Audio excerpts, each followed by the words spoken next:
Looks like we got everybody coming in. Got some folks coming in on Zoom, and we're streaming out to LinkedIn and onto YouTube. So see people connected in there as well. And I think we're ready to get rolling.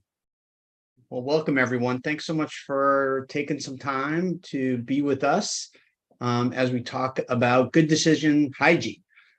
So we'll be diving into what does that mean? What does that kind of wonky phrase mean, as well as how to actually go about making a decision that we are sure is going to help you with the process as you go through it. All right, so let's just put this back in context for the webinars that Roxanne and I have been doing. We're over here on our team leadership series, talking about decision hygiene. You can see the stuff that we've got in that series. We'll be talking about single person decisions today, and next month we'll talk about making a group decision. And then on the right, you can see the change related ones that we have as well. We're doing these every month, so 2 every month, 1 in each of the series. And these have been changed, those of you that have been popping in with us in the past. So we've done a bunch of new ones for this second half of the year, and we'll take those into next year as well. Before we get started, the reason why we do this is because we think of change and decisions as partners. First, you decide what you're going to do, and then you implement it. That's the change part. And this really came to light for us when Ed started going to my change conferences, and he heard people at the conference say, wouldn't it be great if we didn't have to implement all of these bad decisions? And then I would go to his decision analytics conferences, and instead of people talking about the decision and all it took to get there, they would talk about, well, how did you get people to implement the decision? So this is where we started to think, oh, wait, these things go together. My background is change. Ed's background is decision analytics, amongst other things, and hence our clever name, the change decision. And then we wanted to share a little bit about joy at work before we get into the decision technique that we're going to share with you today. People ask us, what do we mean by joy at work? What's our definition? And this is it. It's employee willingness to do all of these things: participate, commit, be accountable, trust, belong and act with cohesion, adapt and grow, demonstrate respect, and act with integrity. And it exists when the company, the leaders, basically the culture of the company creates the conditions for employees to behave this way, and they extend that invitation to employees to contribute in these ways.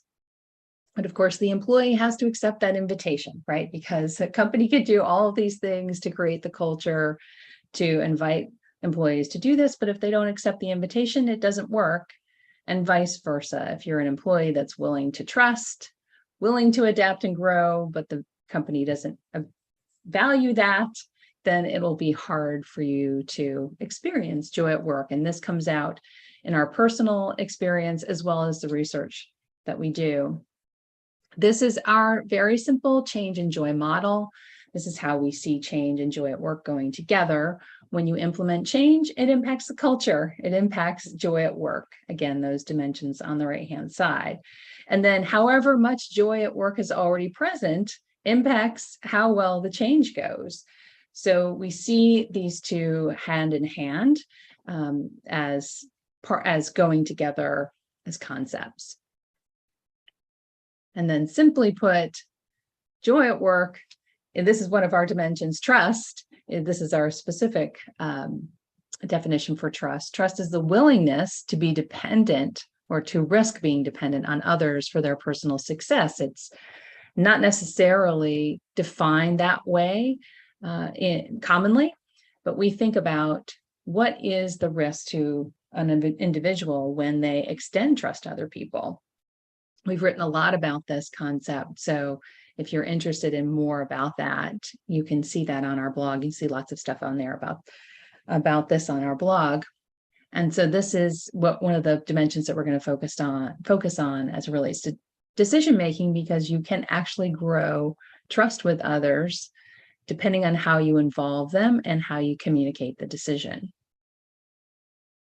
So we'll focus on then, as we break this out into three pieces, is really like, what is a decision? And kind of talk about our definition that we think of as more of a practical one, how to actually apply a process. And then when we talk about this somewhat weird word to go with decision hygiene, so what does it mean to have decision hygiene? We'll talk about that. And it's really going to come down to values. What does the decision maker value, and value in terms of what's important for this particular decision? And then lastly, we'll talk to you about how to do it. We'll give you some steps that you can take with you later today if you want, and apply in the next decision that you need to make. So hopefully this is something that's very actionable for you. So let's start off with, what is a decision? And you can see here that we think about it as a process for eliminating alternatives. And that's really gets to the root of the word itself. You can see here from Google's Ngram viewer that word decision and choice and decide, all those things have been increasing in the publications for a while now, for several decades now. But the word itself, decision, is related to the word incision. So if an incision is to cut in, a decision is to cut off. And what you're cutting off are the alternatives, right? You look at all the possibilities for your decision, and you're eliminating all of the alternatives except for one. Once you've done that, then you've made a decision. And so our definition then is this: a decision is an irrevocable allocation of resources. And those words each mean something, right? It is when you're in there and you're actually have made a decision, you have allocated resources, people, time, money, and you can't take it back, right? So if you're at a place where you're in a meeting and someone pops up and says, hey, didn't we already decide this a couple of weeks ago? No, you didn't. You didn't actually decide it a couple of weeks ago. You talked about it, but you didn't make an irrevocable allocation of resources. And as a result of that, you've really had a discussion, maybe very useful, fruitful discussion, but you haven't actually made a decision yet because this hasn't happened. And so the way that we like to frame this is into these three different types of change decisions. And if you were with us in our last webinar, we talked about the first one, which was, you've already made the decision and now you've got to go execute the change. And so how do you communicate that decision to be able to then start into the change phase? Today, we're going to talk about this middle one. You're getting group input to a decision. So you are the decision maker, but you haven't made your decision yet. And you want to get input from your team or a group of peers, whoever, on what that decision is going to be. So, but you remain the sole decision maker. The third one you see is a true group decision. And we are going to talk about that next month. So that's the topic of our second half of the month webinar, is to talk about how do you make a true group decision. But we're focused in on this middle one today. And we'll use this as a way to talk about this idea of decision hygiene as well, because that applies in the group decision also. But we'll focus in on that some today and then get into the specifics of, well, how do you actually go do this thing? So you can include this in your practice and in your own leadership. So let's get into this decision hygiene thing. And what we're really talking about here is, how do we get the information that we need out of the group? So how do we get their input and their expertise so that we can then include that to come up with a decision that has a high level of good hygiene to it? And so what we mean by that is much more about the process. And this would be the 5-step process that we would advocate for any decision. So whether you are the sole decision maker or you are going to make a true group decision, you're going to do these 5 steps. Now, they'll be different depending on which of those 2 you're actually executing. And they scale as well. Like you can do this in 2 minutes, or you can do this over 2 months for an enormously important, highly risky decision. So it'll scale to either of those extremes and everything that's going to be in between. But we want to actually do each of these. And so let's talk about what each of those are. And then we'll talk about how does that flow into the actual process of doing this. So the first part is to actually declare the decision question, and putting it in the form of a question is really important. So when you're thinking about making a decision of any kind, you want to be picking an alternative that best takes care of, answers the question that you're laying out there. And so you want to put it in the form of a question. And we want to make it related to outcomes.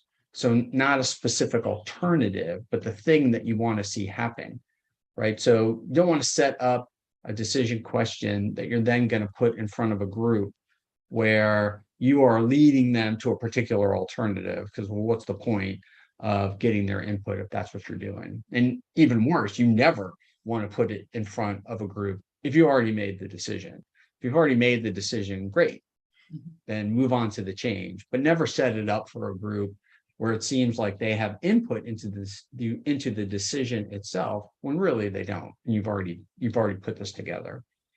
And just as a light way to think about how are you really setting up the decision, is the quality of that question good? If you can state the opposite of that question and it seems ridiculous or silly, then you might not be asking something that's all that useful. So for instance, if you say, we want to maximize profitability for the company. Yes, of course. But if you're going to think about the opposite of that, we want to minimize profitability. Well, no, you would never do that. So the question that you have might not really be drilling into a particular area. We want to contemplate expanding into this new business line.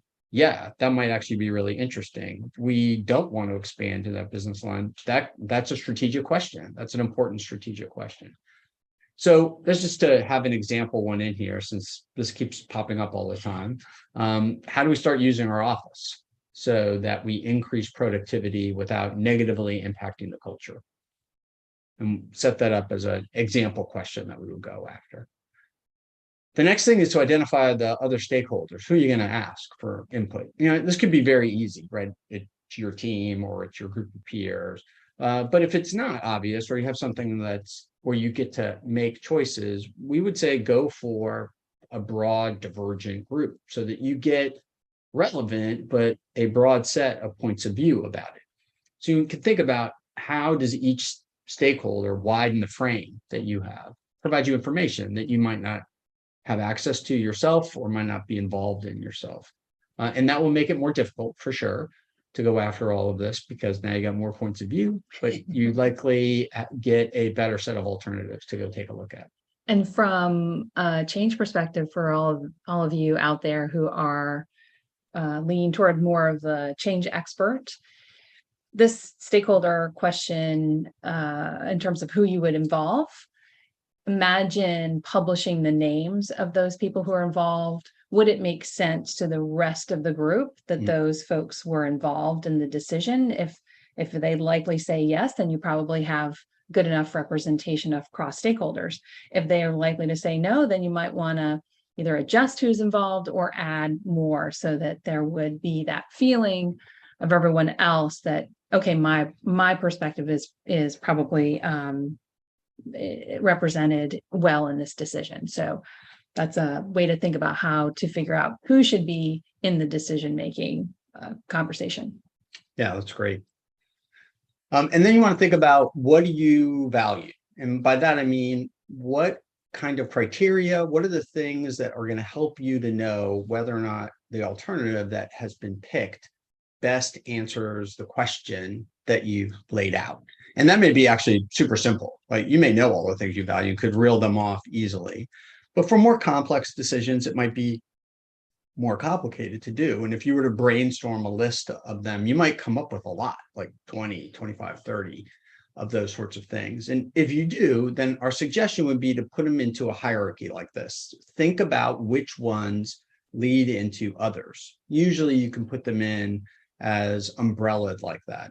So there might be 2 or 3 things that actually lead to one particular final goal that you have.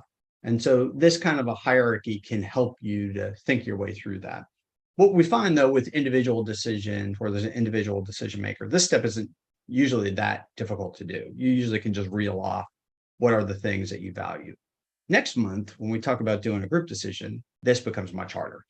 So now you got a bunch of people engaged, and they do get a say in this decision, and they may value different things than you value. And figuring this out, not so simple.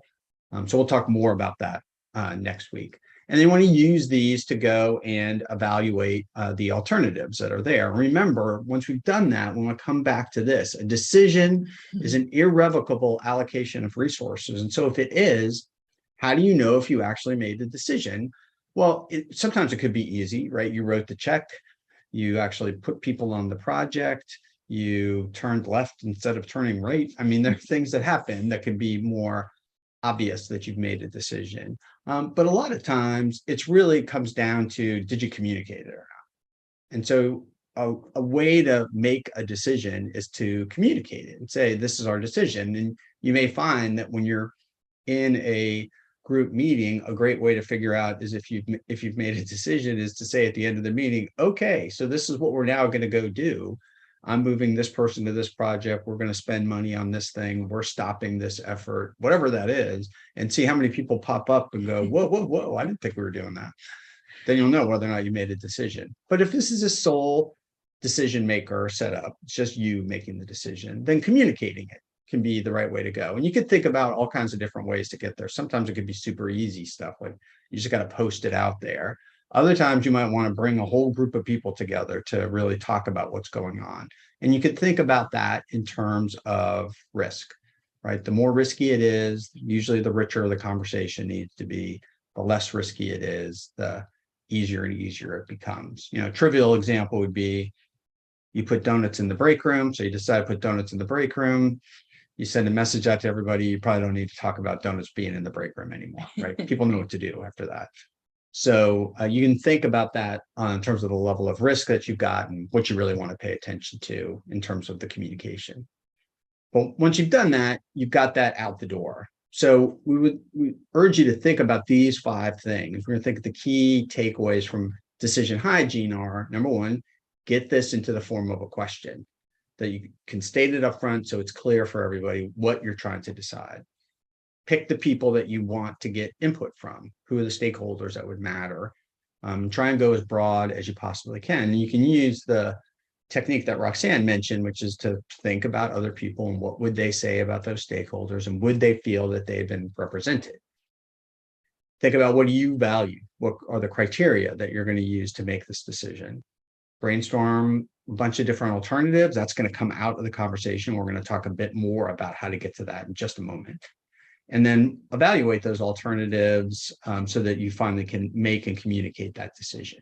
And make sure everybody knows what it is that's been decided.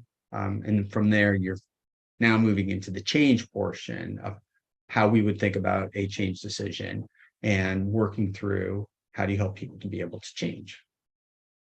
So that's what we mean by getting into something that's going to be a decision with good decision hygiene. That's what we mean by hygiene, the process and following those 5 steps.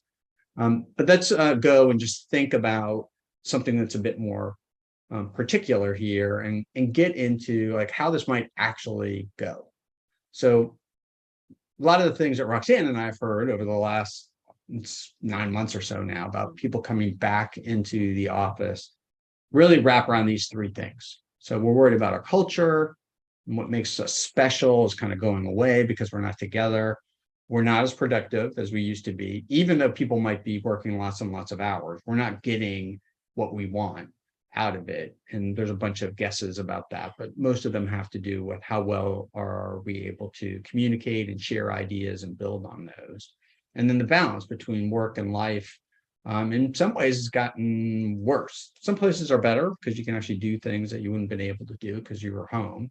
But in other places, work invaded even more fully into people's lives because there wasn't a physical separation anymore. So we've got those different areas in there across this question around going back to the office that we've heard from people for a while. That may not be good enough in order to actually make the decision. And so this is the 4 steps that we would suggest. And out of this whole session here, if the only thing that you remember is these 4 things, please do these 4 things because it will work well for you. All right, so start with stating the decision question, just as we talked about in our 5 steps for decision hygiene. And then number 2 is really important for a number of reasons. There's a bunch of research about this, which I'm happy to share with people if you really want to get into the academic part of this, but ask people to write down their thoughts. That solves a whole bunch of problems that you might imagine relatively easily. One, it helps to take care of the loudest voice in the room, takes out everybody else, because now everybody is writing down what they're thinking about it. Number 2, people tend to do better, at least initially, not getting input from others because it anchors them. So if I don't know what you're thinking and you're just asking me, hey, what am I thinking? And I just start writing those down, I will come up with a broader set of things than if you say, well, I was actually thinking about this. Now I'm anchored on whatever you have just said. And it'll actually be harder for me to be able to walk across a whole bunch of different things. So ask them to do that first. And it will seem awkward. I mean, being in a meeting and sitting down with people and asking them to do something that's going to be silent for like 5 minutes is like the opposite of what we typically do in the meetings, right? We're talking to each other in meetings. And so it'll seem awkward. So just know that that's going to be there. And you may even want to mention it. Hey, this might seem a little awkward, but I talked to this guy, Ed, and he said to try this thing. So I'm going to try this thing. So you can blame it on me. And then once they've done that, then ask them to share their thoughts that they've come up with around the decision question. And what you're going to get is a little bit of possibilities, so alternatives, and you're going to get a little bit of things that might be values that maybe you hadn't really thought of, but as you hear them, you go, oh yeah, I actually do care about that. And you want to include them in. The key for you is not to put any sort of valuation on what they say, right? You can ask them questions about what they've said to get clarity, but don't tell them, oh, I don't think we're going to do that. That's not really where we want to be. As soon as people start to hear that, they will start editing what it is they're going to tell you. They will also edit significantly the next time around that you try and do that if they feel like their suggestions are being valued in the moment. So stay away from that. Just take all that information in. Remember, you're the decision maker in this particular case. And so we want you to be able to handle all the pieces of information that bring all of that together. And then lastly, you want to tell them how you're going to go through the process of making the decision, and then how are they going to know about it? So what's the process of getting that information back to them? Because nobody wants to give their input and then not find out what happened to the input. And you said when you make that decision, want to be clear too about how you went through and used the criteria to go make that decision. So at the beginning of this, we talked about this process and connecting it to trust. Right. How much you connect it. Yeah. So when we think about trust, we think about it, the arrow going the opposite direction of what a lot of people say when they talk about trust. A lot of people say the phrase, well, they'll have to earn my trust. And I've heard people say, yeah, I know I need to earn my boss's trust or earn so-and-so's trust. We actually think about it the other way. Trust is something that is given. So I give you my trust. I trust you in this case to provide input to me, to participate in this important decision that I'm making. I'm not giving away my authority as a leader and saying, you guys make the decision. And we're not going to vote on it or necessarily even all have to agree. So I still maintain my ownership as a leader, but I'm trusting these people, peers, or those on my team to provide input to me. And for many people, that is a very big deal, both to give it as well as to receive it. And as a way to build joy at work, imagine being with a boss that wants to bring you in on important decisions so that you can provide your input into the decision, but also wants to maintain an organizational structure that actually makes the decision, right? So it doesn't get paralyzed by rounds and rounds of conversation about it. And so done well with this sort of a process, you'll see trust increase. And with that, you'll see joy at work increase. Yeah. And I would add to that the idea of, okay, so I've given you my input. What are you doing with it? Mm. right? So how you as the decision maker communicate back, okay, I made this decision and here's how I took your input into consideration, even if I had to make a decision outside of what you ultimately recommended. The idea there is you heard me and you're demonstrating that you're acting on the conversation that you had. So Yeah. there's that as well. Yeah. So I think that all those are important aspects around this impact that it can have on your culture. In this case, through the path of trust into joy at work. So if you'd like more information about this, we do have a guide that we put together. So these do-it-yourself guides are super cheap. So we've priced them at $2. And we've done that just to make sure that we have people that are really interested, and we don't keep the money. We're going to donate it to one of the 3 places that you see there, and you can choose. So there'll be a checkbox in there to allow you to tell us which one you want us to send it to. So the Ukrainian Red Cross, just unfortunately obvious why we need to send money to them now. The JDRF is a Juvenile Diabetes Research Foundation that does research on curing type 1 diabetes. And Ricky's Refuge is this wonderful and enormous animal refuge here in Virginia that takes in, I don't even know how many different kinds of animals. They have a lot of different kinds of animals there. Hundreds of animals there on this refuge. So you can get to it via the QR code that we have here directly, and you can find it on our website as well. So if you're looking for more information, and many of the steps that we just talked through are written out for you here on this multi-page guide. All right, so let me just give you a quick example here and what happened in going through this process, just to show you that good things can come from it. But going back to the office with the software company that we work for, and they're trying to think about the office as a tool and asking for input about why, and got a whole bunch of things. Here's just a few examples of some of those things there. But the thing that they really landed on was this: do something that we can't do working remotely. And that might be like super obvious. You're like, yeah, no kidding. Of course you would do that. But that is not how they had honed in on, not how the leader who was making the decision had really honed in on. The leader was thinking about things like culture and productivity, and all that was great. It's not to say that's not useful, but it is cool to get something that kind of zones in a little bit. And so in this case, he was able to pull something that actually resonated better with those on his team as he was going through and making this decision, as well as pull them in to making the decision, and they found that valuable as well. The 3 change decisions, then, just coming back to those as we start to close this out, are here, right? Again, you've made the decision and now you're implementing the change. You are making the decision is the one in the middle. And then finally, a true group decision, which we will talk about next month. So please come back for that one as well.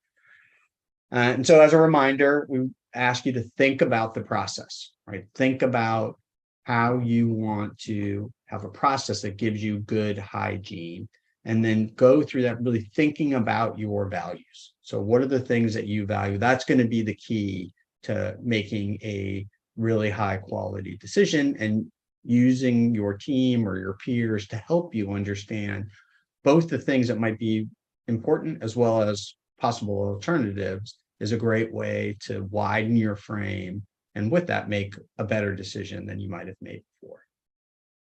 All right, so that takes us to the end of our session here. Now, our next session, which will be next month, is going to be, or the end of this month rather, is going to be around change leader pressure. And we're really trying to answer this question: how do I manage the pressure I'm under as a change leader? And that pressure might be multiple changes. That pressure might be the magnitude of the changes. That pressure might be external forces like pandemic, all kinds of things. Speed, velocity. So we will talk about all of those and how to take all of them on. And if you're interested in taking on more of this, like really getting into the data part of this is really where the decision making is. We do have this data-driven change management course, which is mostly self-paced, but we also do live simulations. And with those, once you're in the course, you can come to as many of those live simulations as you want and try and tweak them every time that we do them. We just did a session last week, which was, for me, is super fun because you get to go and walk through how to do all these things, how to really work through and use some of these tools to make a better, now data-driven change management, both the decision as well as actually knowing what you're doing with the change. And that takes us to the end of what we've got today. Thank you so much for taking the time to hang out with us and hear the multiple different ways in which you could connect with us.